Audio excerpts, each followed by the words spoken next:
All right. Hello, everybody, and welcome to Geopolitics and Money. Excited to be with you. I know it's been a while. How you doing, Elizabeth? I know. Look, guys, David is Well, back. finally, after what? Almost 4 weeks. So, Yep, almost yeah, a month. yeah, where time goes. But I tell you, it was an eye opener to see China a year later after I won the first time. So Mhm. the big changes that I saw and so Well, forth. and you're right. It's very important, especially this actually leads directly into our topic. Yeah, And that is that Asia is playing a much larger role on the global stage, and I think you're doing something very smart by going and actually looking at it yourself. I did a few years back when I was doing corporate yeah, visits around Asia. I went to Beijing, I went to Seoul. And then I actually toured the Hyundai ship manufacturing because they have very interesting ship manufacturing. It's a different company, um, yeah. but it's sort of the same Hyundai family. And then I also toured the auto manufacturing plants that they have there. But the Trump administration is not doing a very good job creating Yeah. friends, not just not just in the Asian world, but across the globe. And this is a blunder among blunders. Yeah, well, the way he went about it, that just highlight to you the lack of first of all the lack of having a strategy to deal with such a very hot topic with for Mhm. immigration. Immigration has always been one of those divisive issues here in the U.S.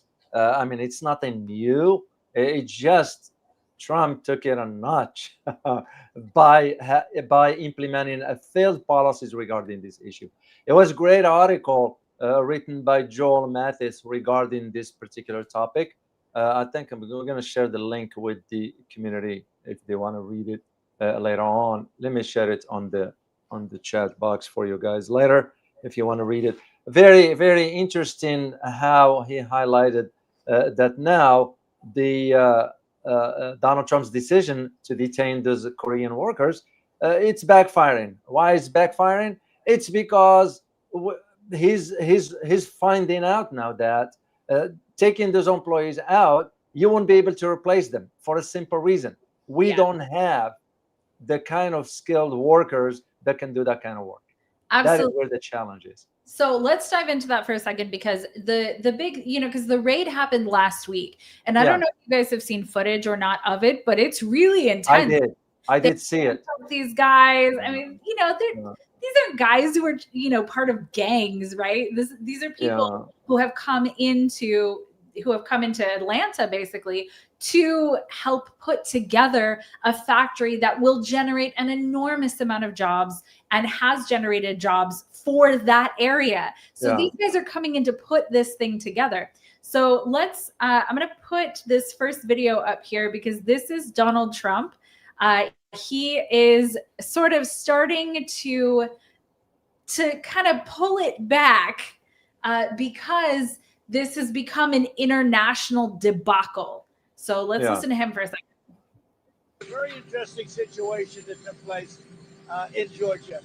And we heard about it yesterday. At the same time, ICE was doing right because they were here illegally. But we do have to work something out where we bring in experts so that our people can be trained so that they can do it themselves. Does that make sense? Right? Is it straining the relationship with Korea at all? No, we have a great relationship with South Korea. Really good relationship. We just made a trade deal. But I'm gonna look at it because I understand exactly what they're saying.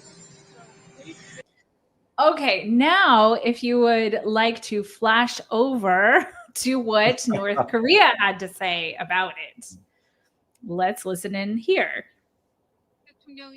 When asked whether the recent controversial raid at a Hyundai factory in Georgia would affect future Korean investments in the U.S., President Lee Jae-myung responded, 기업들 입장에서는 미국의 현지 Korean 공장 firms will be hesitant to make investments in the US if they fear all kinds of 불이익을 disadvantages 주거나 or being placed 아니면 in 어려워질 difficult 텐데 이거 해야 되나? 이런 고민을 안 할 수가 없겠죠. President Yi said this at a news conference commemorating his first 100 days in office, explaining why their release, initially planned for Wednesday, was delayed. He noted that improving visa regulations is in the works with the U.S., such as issuing visas related to U.S. investment, securing certain quotas, or creating a new type of visa. Okay, so we have some pretty different opinions on Yeah. how that went. Yeah. Well, first of all, let's make one thing clear, is that whatever Trump is saying about we have a good relationship with South Korea, well, South Korea has no say into the policies that's been implemented into their countries.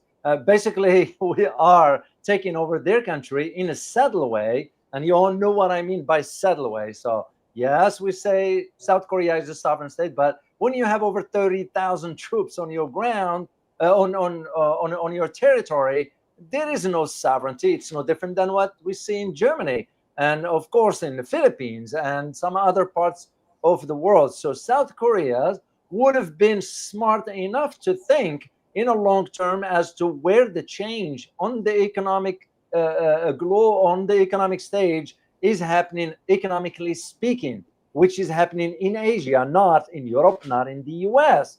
And my point is, would have made more sense. And as a matter of fact, now they're going to be doing it, that they're going to be meeting with the Chinese because they are realizing where the trend is going.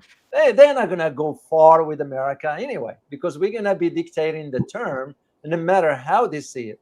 And this is why, with this decision that Trump made and now trying to backtrack rather, but it's too late for that. The damage has already been done.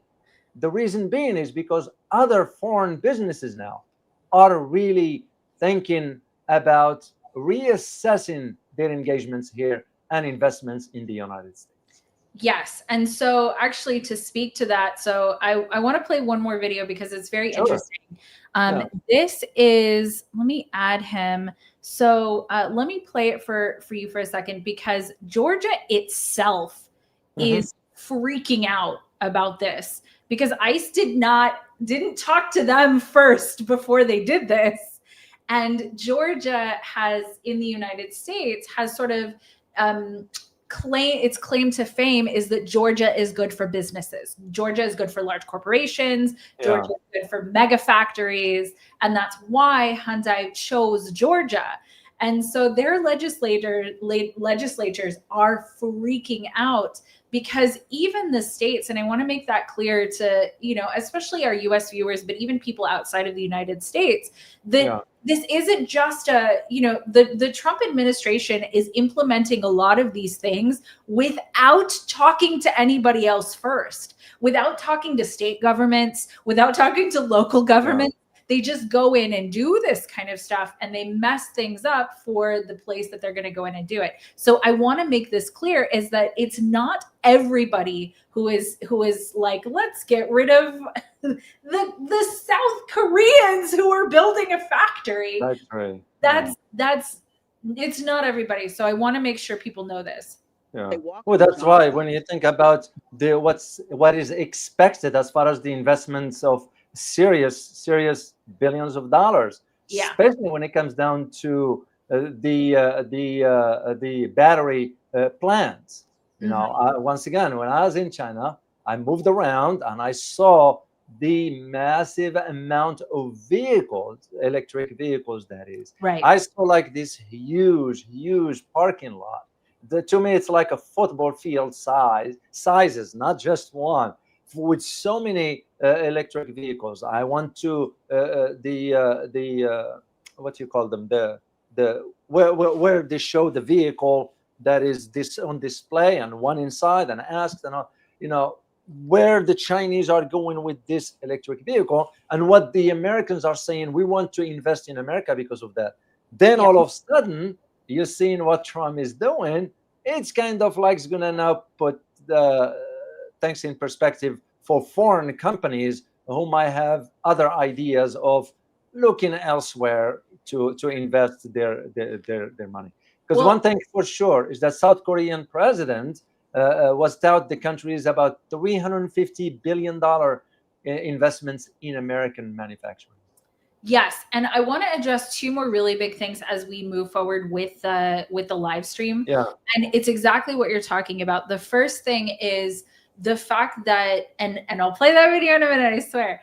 But the first thing is that we do not, and the South Korea's, oh my God, words. Sorry, guys.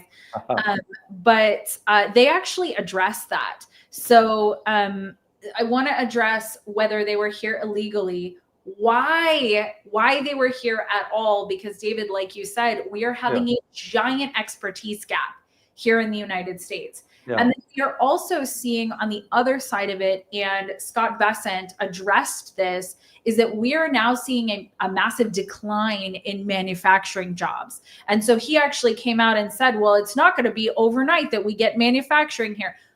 No, of course, that's true. Like, duh, did you guys not have figured that out before you started implementing all of these things? Yeah. So, so I'll read the quote here because it comes a little bit further. Let's see. So South Korea's president said, it's not like these are longtime workers. When you build a factory or install equipment at a factory, you need technicians. And to speak exactly to what you're talking about, David, but the United States doesn't have the workforce, and they won't issue visas to let our people stay and do the work. Yeah. So we're seeing a catch-22 right now. Yeah.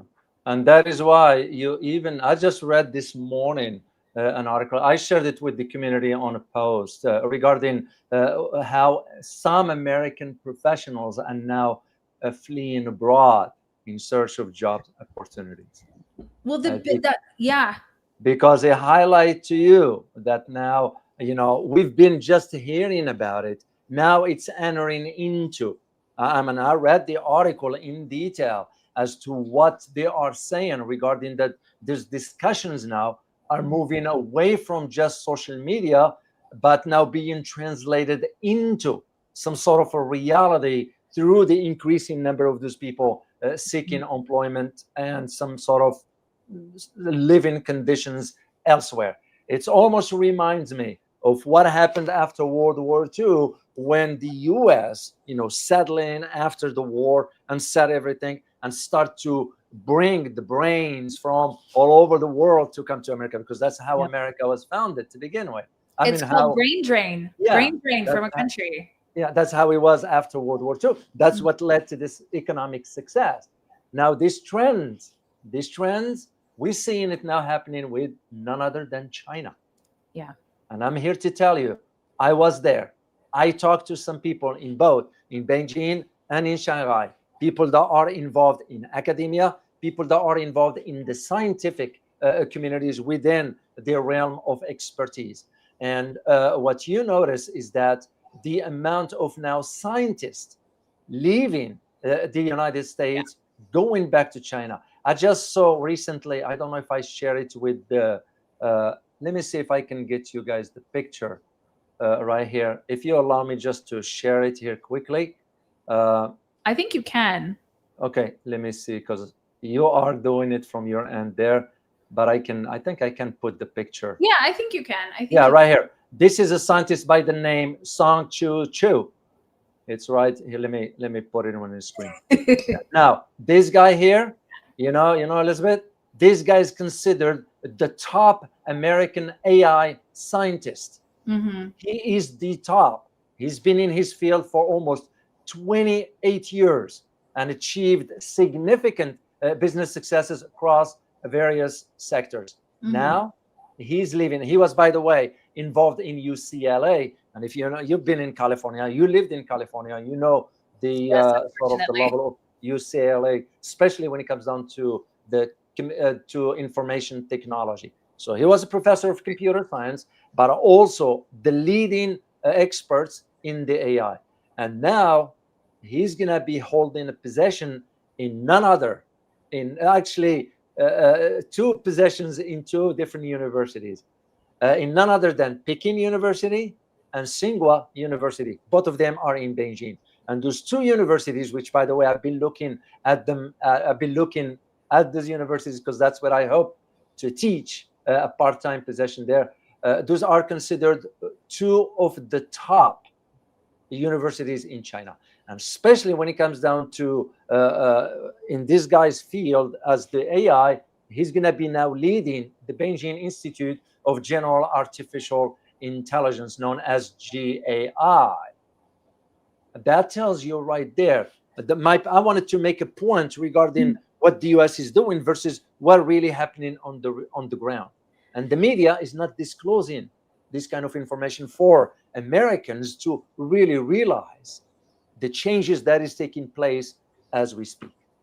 Absolutely. And David, I think that it is, brain drain is the big problem here, right? Because even Donald Trump in that short speech, he even addressed it, is we flat out here in the United States that science and mathematics and engineering, if you go to any major university in the United States, I mean, when we were going to university visits with your son, Michael, it is primarily Asian students that are coming in and getting those degrees, getting that knowledge, that expertise. And so it is a phenomenally huge problem, but our education system here in the United States, and I think when you look at economics, and you have to look at, number one, where is the world headed? The world is headed in an engineering direction. We have artificial intelligence, we have manufacturing that is run by robots, we have a highly technical world. If you ask the average person how their phone worked, they couldn't tell you how their cell phone that they use every single day worked. They couldn't tell you how Wi-Fi works. So you have to have specialists that do understand how those things work. The United States has abandoned education almost entirely.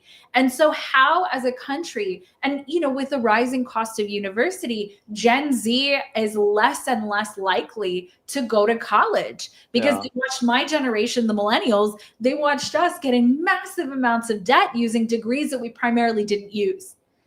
And so we have a systematic failure here in the United States. And what I can't figure out is why that isn't being addressed. It's like a base level thing. These people are not here because Hyundai is being a jerk.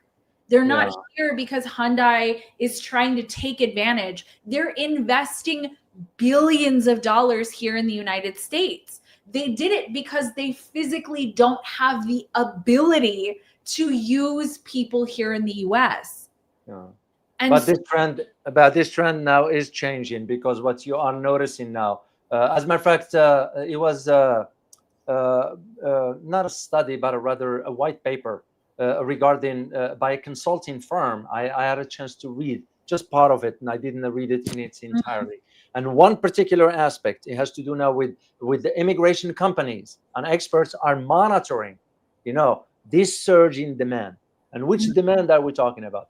The demand of some American professionals to exit to other markets outside the US. So, and this is what these immigration consulting firms have noticed, this unprecedented surge in inquiries from Americans. And one of the author of this particular white paper stated, and I quote, "I've never seen such interest in relocating," says Marco Bermanian. He's the founder of the Italian Citizenship Assistant Company. So, and this in itself highlights to you one particular aspect, is that this phenomenon is no longer limited to just the sort of the periphery of the labor market. We just, I just wanted to change the job because I live in a different geographical area or whatever. No, it's not about that anymore. But rather, it includes now successful and highly skilled professionals here in the US that they are now looking to start elsewhere outside the United States. And that's just a highlight to you where things are headed in the US. You mentioned earlier education, and I'm glad you brought this up, is because I found out, for example, well, a lot of Americans do not know, that, for example, part of the $3.8 billion we give Israel on every year, that we've been giving Israel since its independence, you know what they use this money for? Free They have college? Huh? What was it? University? Well, yeah, I know. But there are two main things that they use the money for. One of them has to do with free education for all Israelis. And second one is free healthcare. Yeah. Free healthcare, free education. Which is something we do not have here. Yeah.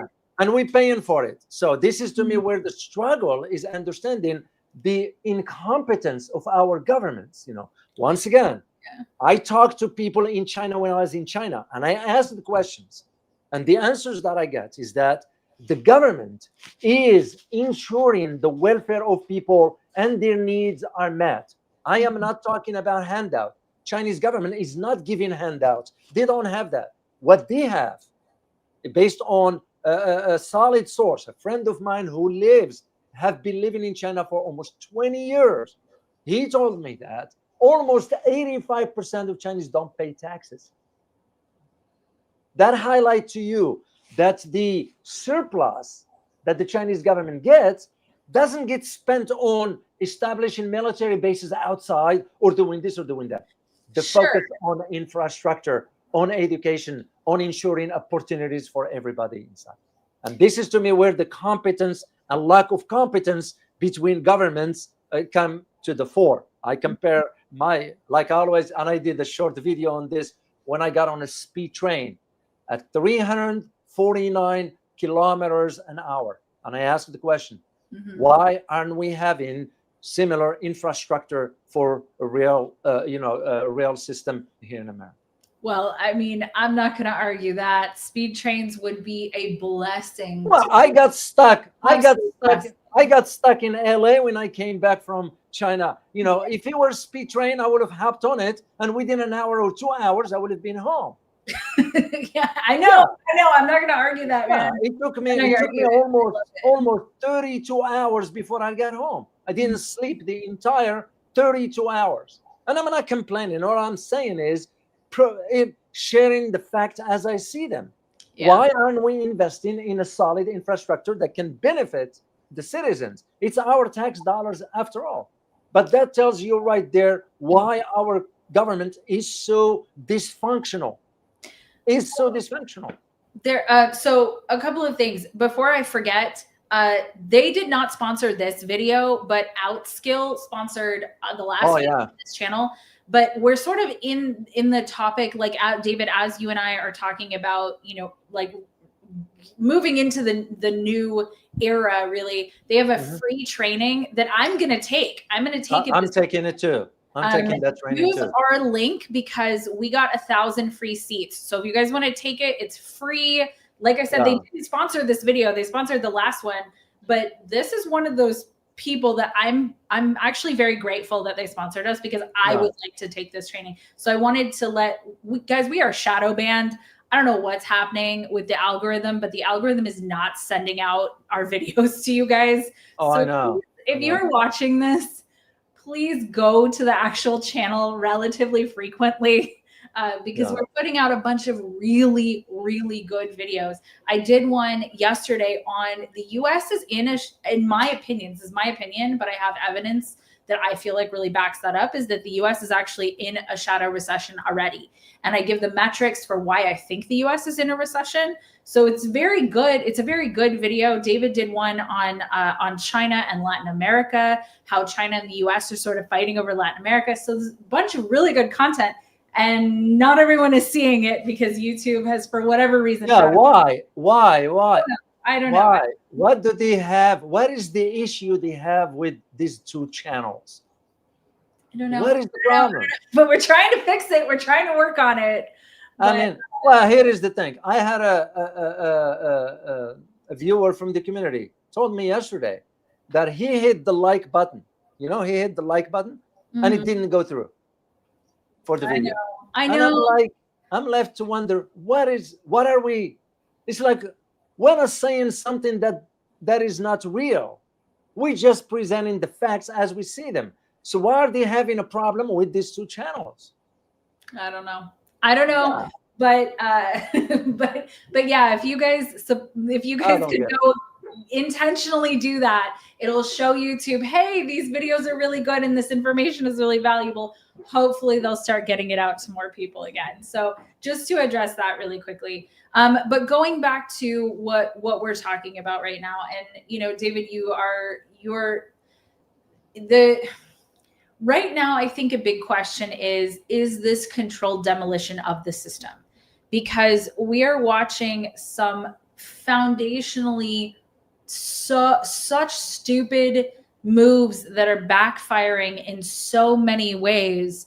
Yeah. Either we have people who are asleep behind the wheel of our country, or this is happening on purpose. And I don't know which one that is, but I wanted to share this. I know I was going to share this Georgia one, but this is, I think, more important.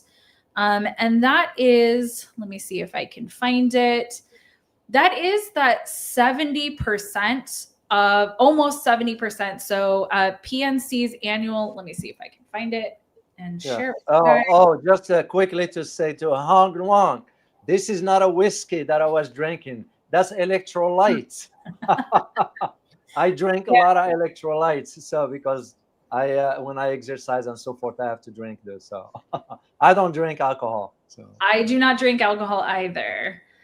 Okay, so PNC's annual financial wellness in the workplace report showed that 67% of workers now say they are living paycheck to paycheck. Wow. That's almost 70% of workers. That is unsustainable. You cannot have, because the working class is what produces things in any country, right? So when you're looking at whether a country is economically healthy or not, you're looking at what does a country produce. And China has done exceedingly well with this because they produce a lot of things. They have strong manufacturing bases. They have strong scientific and innovation bases. And guys, China is not perfect. So please, we get, not every country. Time we get accused of being pro this or anti that or whatever. It's not about that. It's about looking at what works and what doesn't in each country to see if we can bring that here. And so China does a phenomenal job in producing things. Their largest industries are productive industries.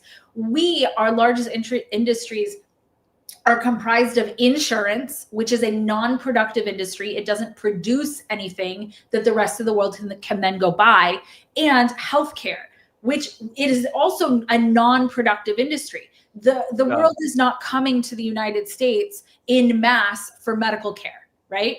In fact, it's so expensive that the rest of the world is priced out of it. So are we, frankly. But the rest of the world is priced out of our, unfortunately, mediocre to terrible medical care. And so when you're looking at almost 70% of a country living paycheck to paycheck, that is a dire metric. I cannot scream this from the rooftops enough. That's a dire metric. That means if something were to happen, or if prices were to continue to go up, which it looks like they might. Okay, let me take that back. It looks like they are going up. That is that I think for sure. But that is a dire metric. And so when you're talking about brain drain, why would you not go to a country where you could live better than here? Because right now the quality is going down, living standards are going down, and the rest of the world is coming up in terms of what they're able to offer productively to the rest of the world. Well, I looked at, for example, when I was in China, I went to DJI store because I needed to buy a part for the mic, actually, to connect the mic when I do the live stream and so forth. And I was talking to the manager, and she spoke English there. And we were just having a conversation regarding the products and so forth. She said, well, it's just we put too much effort into, first of all, the quality and the efficiency of the product, and second, the price.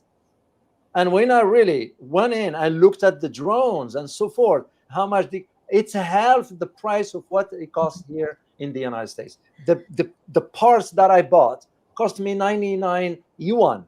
The equivalency of about, let's say, $18 or something like that. Similar one, it will cost me here about $60.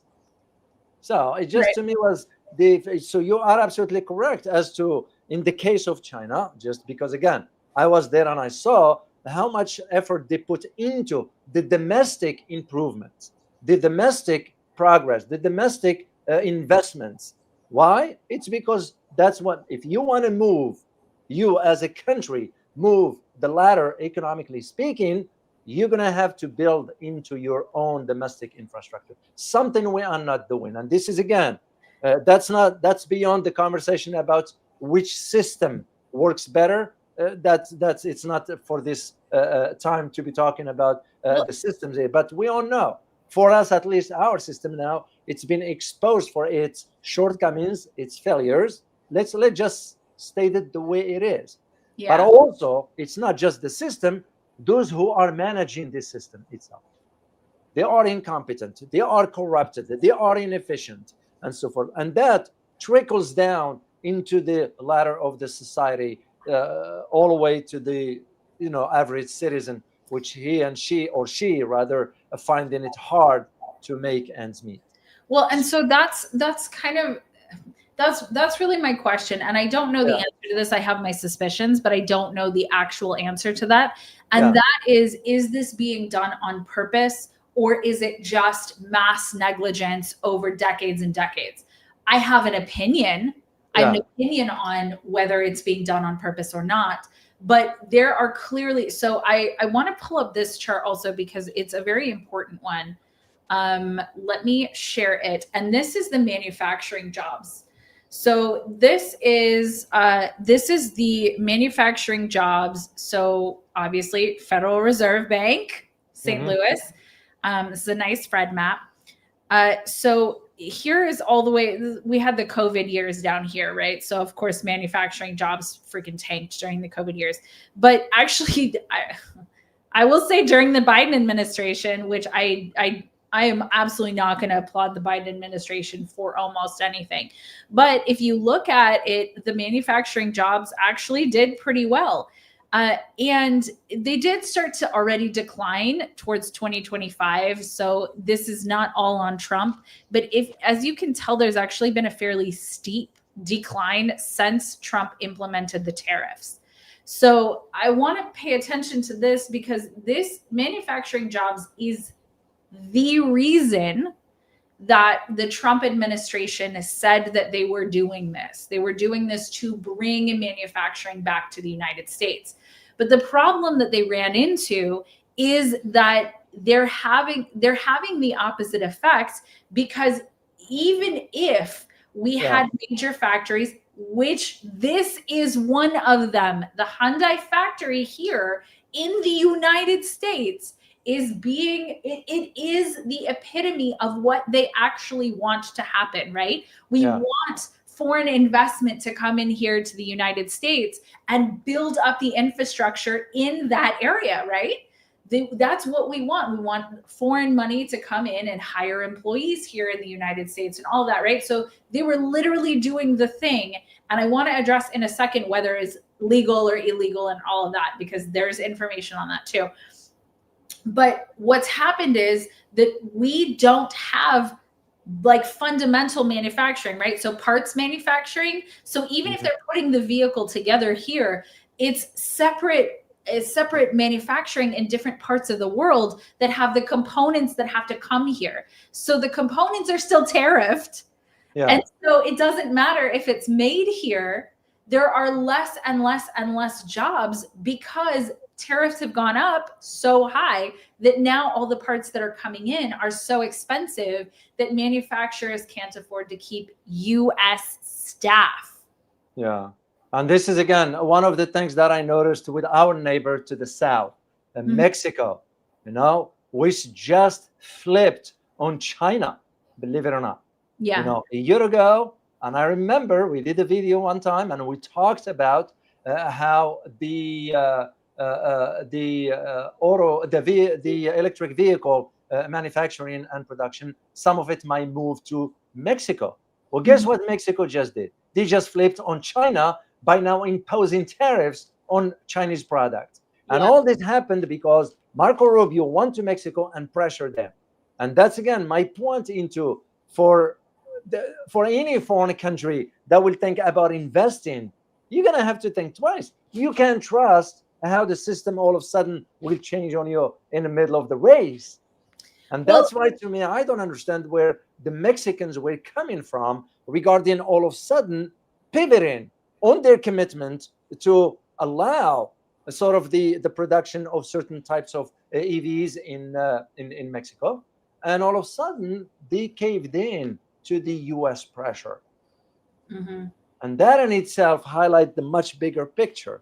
And that much bigger picture is we're going to have a hard time competing with other outsiders regarding manufacturing products and so forth, specifically for the Chinese EVs. Europeans are having a hard time. When you consider now that I learned when I was in China that certain types of electric vehicles now is going to be outpacing Mercedes and BMWs in Germany. Yeah. And those will be produced in China. So on to, like, speaking to your topic of why did Mexico go with the United States, the reality is that the U.S. is a much larger trading partner with Mexico than China is, to a massive degree. So in 2024, so last year, U.S.-Mexico trade was almost at $1 trillion, so $935 billion, compared to China-Mexico trade. So China exported to the U.S. $130 billion. That still sounds like a lot, but that's not a lot compared to basically the $1 trillion almost that the United States is doing with Mexico.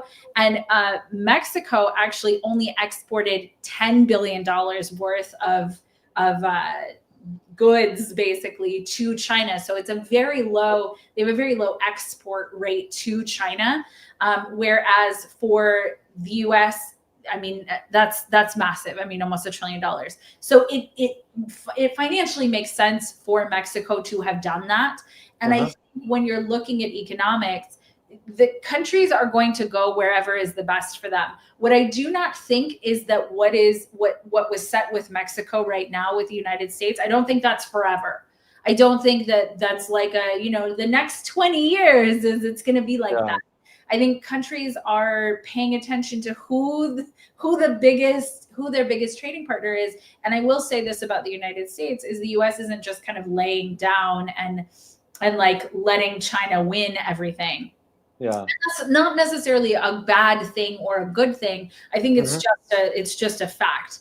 The United States, we live here, so I'm not particularly interested in the country collapsing all at once. Like, we know that it's on its way down.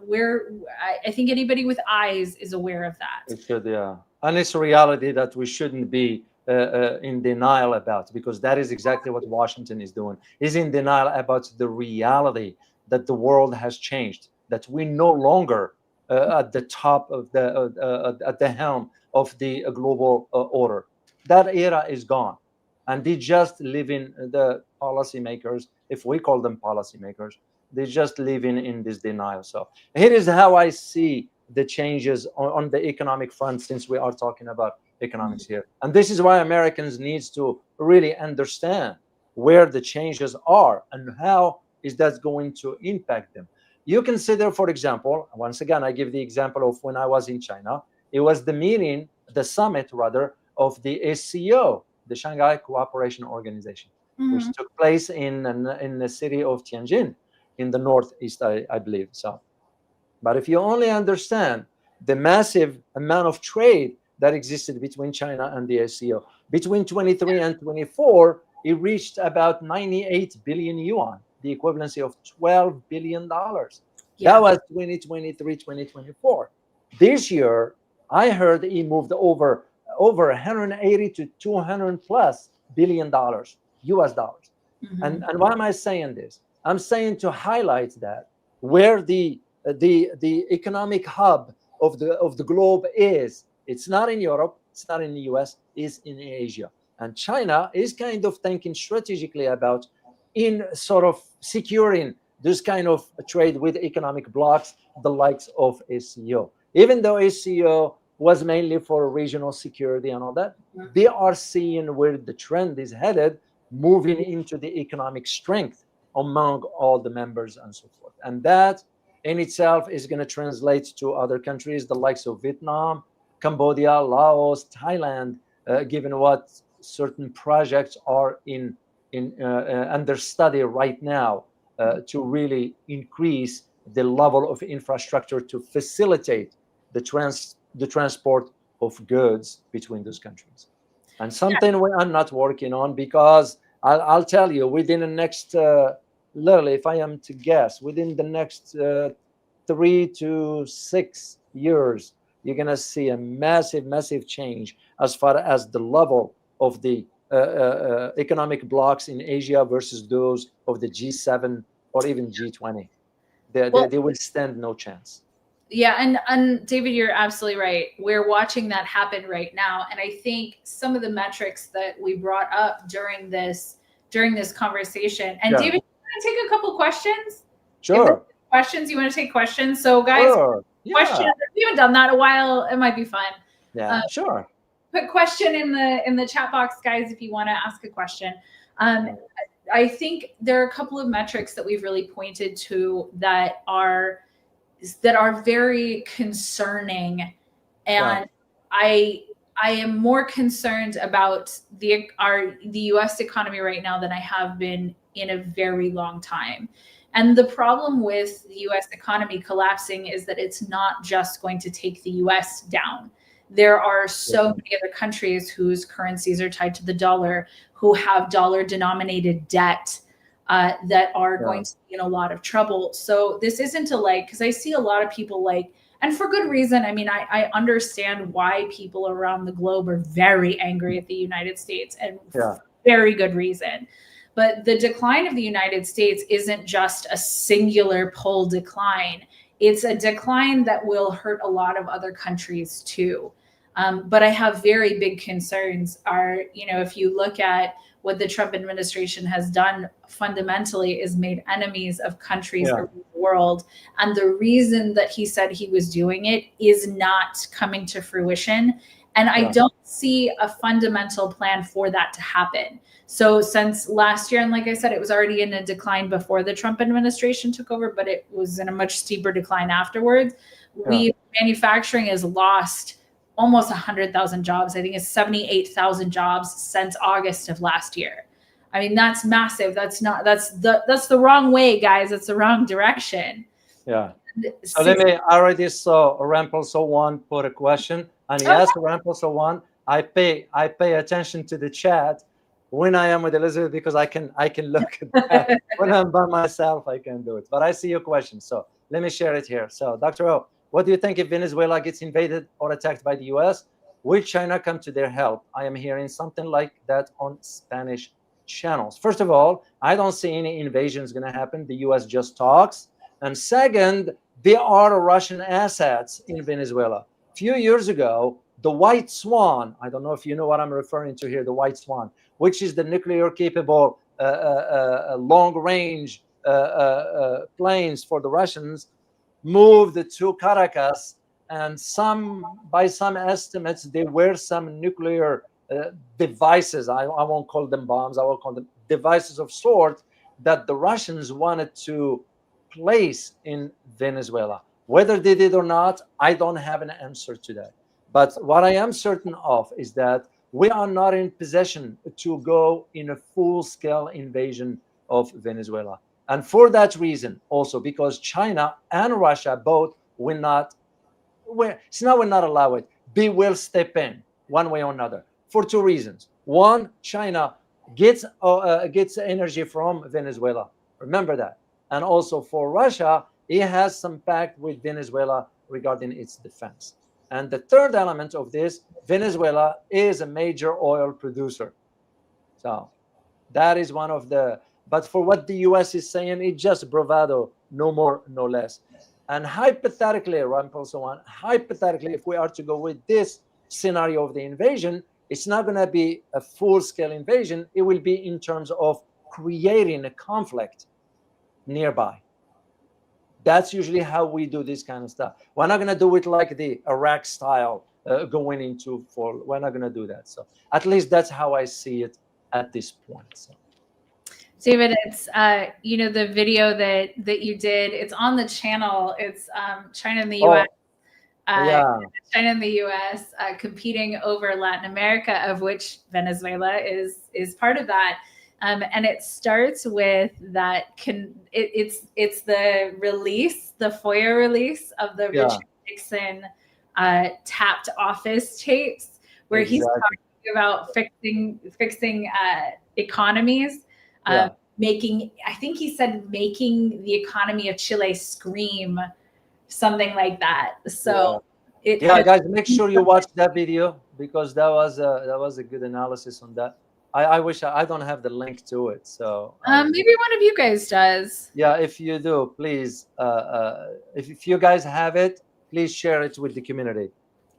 Yes. Let me just there's another question in there somewhere. Ramples 01, I want to say you are welcome. So the idea of thinking in terms of why Latin America is important, and this is again one of the things I will be talking to you about tomorrow. I'm going to do an analysis for you about Africa. I'm going to put the link for the link to the live stream for tomorrow. I'm going to be talking about why the US, yes, the US want to go back to Africa again. So I'm going to be sharing that tomorrow, especially in the Sahel region. So I was following this development when I was in China. I didn't want to talk about it at that time. And I just gathered all my information and did all the reading, and I decided, so I'm going to be doing that tomorrow. So just make sure you join me on that. And my point in bringing this up, like Elizabeth mentioned about the Latin America, also in Africa, this is where you're going to be seeing now some particular shift from the Trump administrations regarding these two locations, Latin America and Africa. Each one of them has its own sort of strategic interests that Washington wanted to tap into that. But that's wishful thinking for Washington. It's going to be just saying, we're going to reach out through diplomacy and so forth. But the problem we have is we lack trust. Nobody can trust the Americans anymore. And when I say Americans, the government, that is. So absolutely. Yeah, that is why it's not going to work no matter what we do. You look at the Europeans now, even though they're just talking, Europeans trying to figure out a way how to free themselves from the shackle of the dominance of the US. But they couldn't. They couldn't. I see also in Asia, for example, Philippines is not going to be able to free itself from the dominance of the US, because we control the assets of the Marcos family here in the US. South Korea is no different. Japan is no different, even though Japan has announced certain initiatives to kind of hint at where we want to sort of forge our own path. No, when you have that massive military presence in whatever country that might be, that should be enough for you to understand how much influence we have inside that government. Even Australia is not, even though Australia now is trying to, do you know, Elizabeth, Australia is trying to pivot back to China? Well, there's much physically closer to China than they are here. Yeah, they are. What also because they saw the economic downturn they experienced after what happened. All China needed to do was shut down certain exports and also shut down certain imports from Australia. That's all they needed to do. No need for war, no need for whatever. So, and this is why Australia, but again, even with Australia, I don't trust them. I don't trust, because, and again, as one who worked inside Washington, I'm telling you, the decisions regarding Australia are not made in Canberra. They are made in Washington. That's been the norm, is still the norm, and it will remain the norm. I don't see any changes till you have Aussies, sort of politicians take a firm stand. But, you know, when you have the likes of Albo, the likes of Scott Morrison, you know, they're just not going to be, you know, gone the era of, what's his name? I forgot. It was a former prime minister. He did good for the Aussies. He did good for Australia. I'm sorry, I forgot his name, but it was back then. And now Albo is trying indirectly to sort of reach out to China, but again, China will have to be careful as far as trusting countries like that. The same argument I've made about India.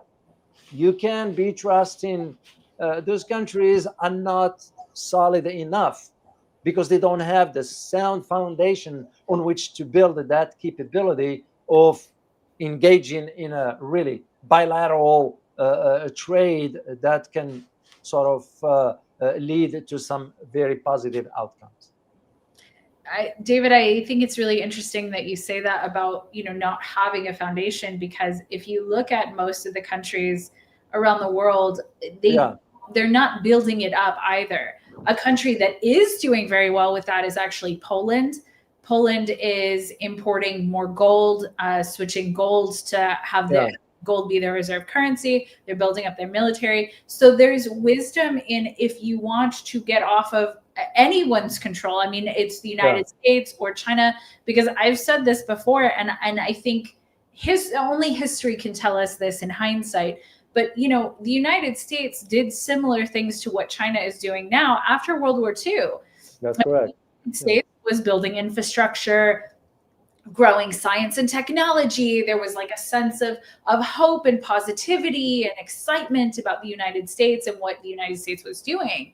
And it's only on the decline end that we're seeing that things have actually not been very good for a while. So, China has an opportunity to do that differently, because right now they're on the upswing. They are building beautiful infrastructure. They are bringing people out of poverty. They're doing a lot of the things, like I said, that the United States did after World War II. So only history will tell us what China does with that. So whether you want to be free of any country, you must build your own country up first. And that includes the United States, but you have to build up your own economy. You have to build up your own military, your own education systems. You have to build up your own trade power.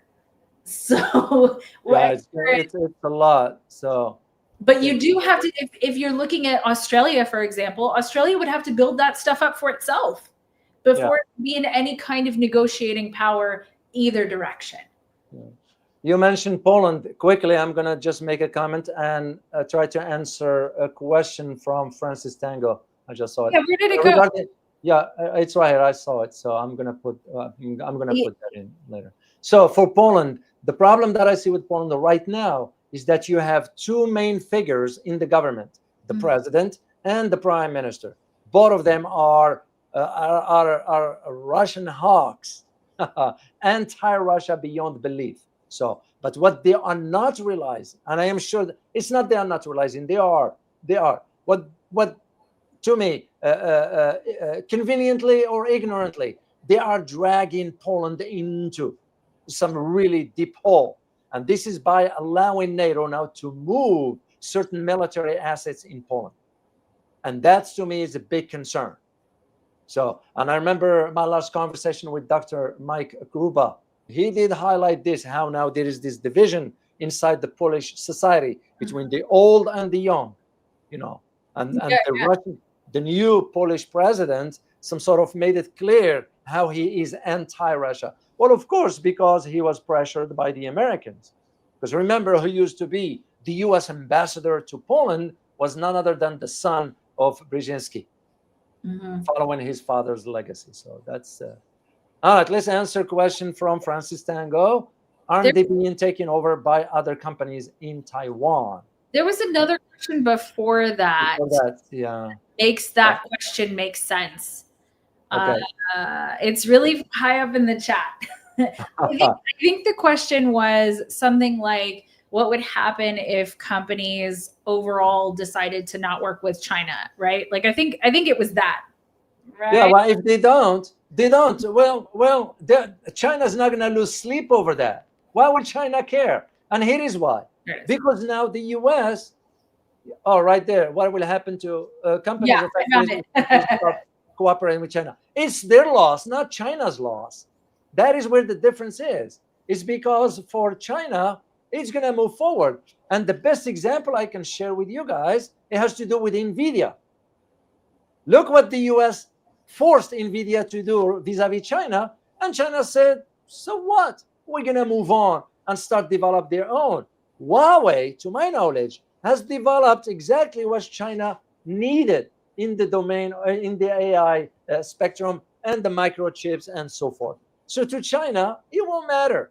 So, and in this case, all counts about the TSMC in Taiwan. No. China already moved forward with this.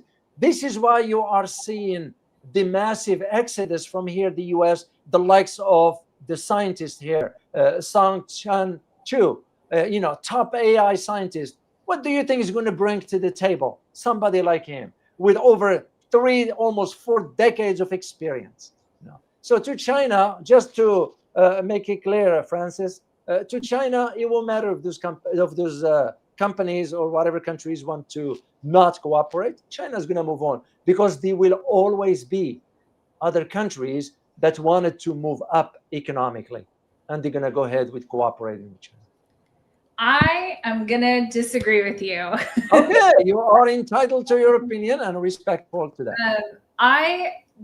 So what we're watching happen with the large corporations here in the United States is that they do not want to decouple from China. Okay. They do not want to stop cooperating with China. If that were to happen, it would be the US government that would be putting that on them and not the companies themselves, because China is the world's manufacturing hub. That is undeniable. And there is no place in the entire world that is a second to that. It really just is China. So if you, and they tried to move it. I mean, Apple tried to move some manufacturing to diversify a little bit, and that to India, and that backfired enormously. So I don't think that companies have that as a desire. The United States, I don't actually even think has that as a desire.